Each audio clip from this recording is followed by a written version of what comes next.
Boa tarde, pessoal que nos assiste do Mural da T. Estamos aqui com o Virgílio, ex-aluno do Alberto Torres. Como é que está?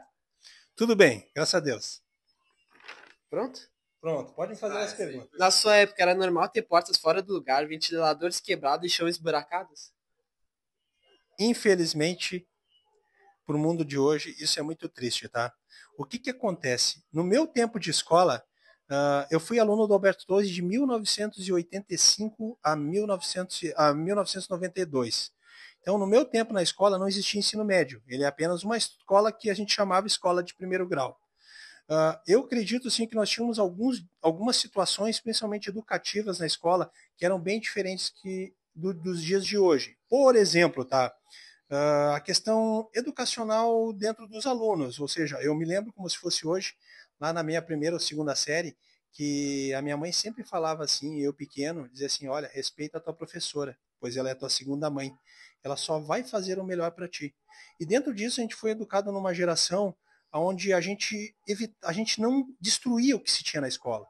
Porque por muitas vezes, se vocês forem analisar, a degradação e algo que foi quebrado, que não é algo pelo desgaste dentro da escola, mas sim alguém, geralmente isso é feito 99,9%, podemos dizer que até 100%, pelos próprios alunos. Que alunos são esses? Alunos que não têm consciência, alunos que não têm respeito e não entendem a importância da escola e tu tá num ambiente saudável. Não é o professor que vai lá quebrar a porta, não é o professor que vai lá estragar uma janela, não. Isso é feito justamente por mau uso. Tá? Sabemos que o desgaste por mau uso tem que ter uma manutenção. No meu tempo de escola, só para ter uma ideia, Valentim, toda vez que um aluno quebrava uma janela, o pai dele tinha que ir lá. E às vezes não era quebrado por intenção. Às vezes ele estava jogando uma bola e essa bola quebrava.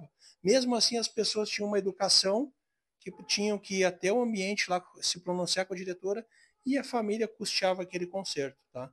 E uma coisa muito importante que eu acho que isso falta nas escolas é a questão de aula de moral e cívica, que no meu tempo isso era muito falado em aula, aonde tu respeitar, que nem dizia o meu falecido pai, o teu direito vai até onde começa o do outro.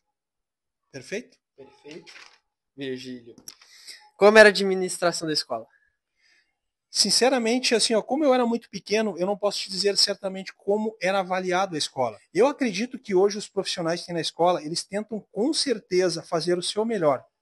A questão é que muitas vezes o próprio sistema não ajuda o sistema. O que eu vejo assim, ó, um trabalho administrativo dentro de uma escola não é só culpar o diretor, ou culpar quem está cuidando do cargo administrativo, não. Isso é um conjunto. Isso, a gente só consegue mudar o mundo, a gente só consegue mudar uma escola para bem, se nós mudarmos primeiro dentro da gente. Então não adianta eu querer ter várias ideias, ou alguém, por exemplo, um diretor ter várias ideias, se toda a escola não tiver isso agregado, se toda a escola não tiver todos com o mesmo pensamento e mudar dentro de si para ter uma escola melhor. Então, assim, em relação à administração, que é a pergunta, eu acredito que a gente sempre teve boas pessoas tentando fazer o melhor. Só que isso aí tem que ser um projeto onde todas as pessoas envolvidas, desde o aluno mais novo ao mais antigo, todos os profissionais, todos os professores, todos os servidores, isso partindo, né, lógico, da liderança do diretor na escola. Era normal haver motivos para faltar aula, para não haver aula, como reuniões pedagógicas ou feriados prolongados?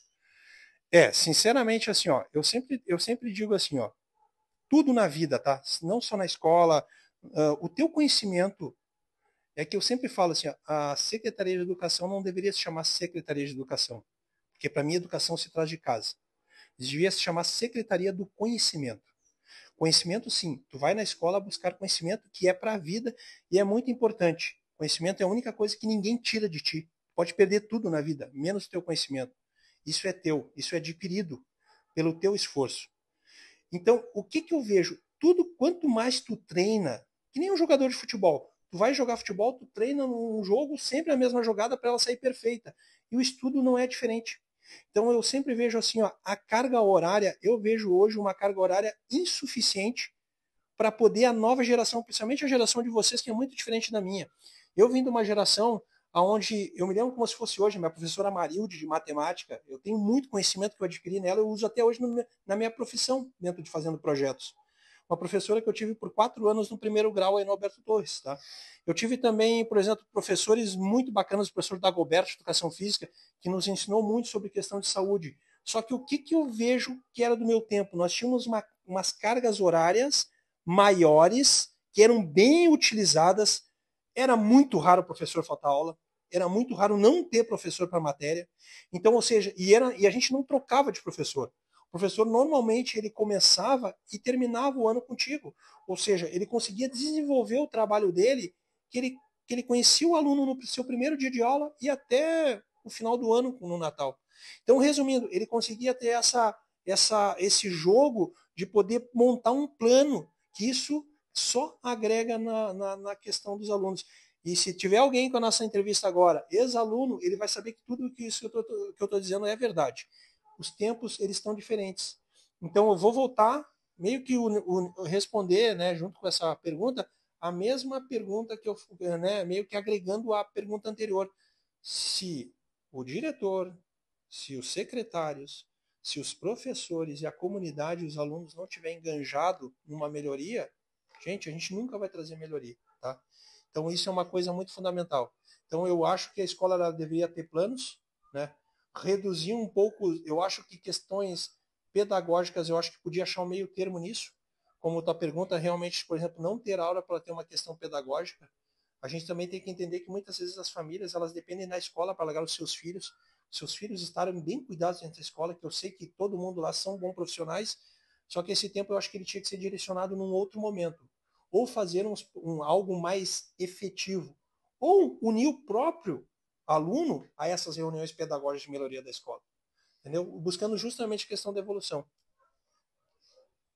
No meio do ano nós teremos o interescolar, disputa entre alunos de esportes. Você tem alguma história ou já participou de algum momento de esporte? Esse torneio que vocês vão participar, ele é interno ou externo? Externo, várias escolas. Perfeito. No meu tempo na escola, até como eu me lembro como se fosse hoje, que foi um momento muito especial para mim dentro do Alberto Torres. Em 1992, com o professor nosso de Educação Física, o professor Dagoberto, que eu tenho muito amor a ele, porque foi um cara que teve 2 anos na minha vida, mas fez muita diferença. Nós tivemos um grupo, nossa turma toda, a turma 81 da manhã, que era o nosso, antigamente o primeiro grau ele eram 8 anos só dentro da escola, hoje são 9 anos. A gente montou um time que basicamente a gente treinava 3, 4 vezes por semana para jogar os Jogos Estudantis do Rio Grande do Sul. Tá? E o professor, junto com outros professores, eles tiraram meio que dinheiro do bolso para montar os uniformes, que não foi dado para o governo, não foi dado pela escola. Fizeram um uniforme bem simples, azul, mas com numeração atrás, que era para usado todos das turmas ali, principalmente do 7º e 8º ano, onde nós representamos a escola Alberto Torres, tá? E o maior orgulho que eu tenho é que nós fomos 3º lugar no GERGS, nos Jogos Estudantis, em nome do Alberto Torres. Inclusive ganhando de vários colégios, ganhamos do Cônego Nadal, ganhamos do Odila Gay, ganhamos do Padre Reus, ganhamos do professor do Colégio Militar de Porto Alegre. Ganhamos uma vez, nós disputamos o 3º lugar, perdemos a semifinal para o Colégio Julinho, que é o maior colégio estadual. Perdemos para o Julinho a semifinal. Fomos na final fazer a disputa, isso no antigo ginásio ali, que até foi destelhado com o temporal, o ginásio da Brigada. No ginásio da Brigada nós fizemos uma disputa do 3º lugar contra o Colégio Militar e nós ganhamos por 88-82 no basquetebol. E levamos esse troféu. Eu não sei, eu espero que esse troféu esteja no Alberto Torres ainda, né? Era para estar lá porque esse troféu tinha uns 60, 70 centímetros de altura. Muito obrigado, perfeito. Obrigado, foi um prazer ser entrevistado por vocês. E eu digo, crianças, eu posso chamar assim, né? A única coisa na vida que a gente não perde é o conhecimento. Então, Valentim e todos os seus colegas, estudem, porque o destino da nação depende de vocês. Sejam pessoas da verdade, ser pessoas corretas, porque o país precisa de gente assim. E o conhecimento é a única coisa que vai levar a mudar esse país. Muito obrigado. Muito obrigado.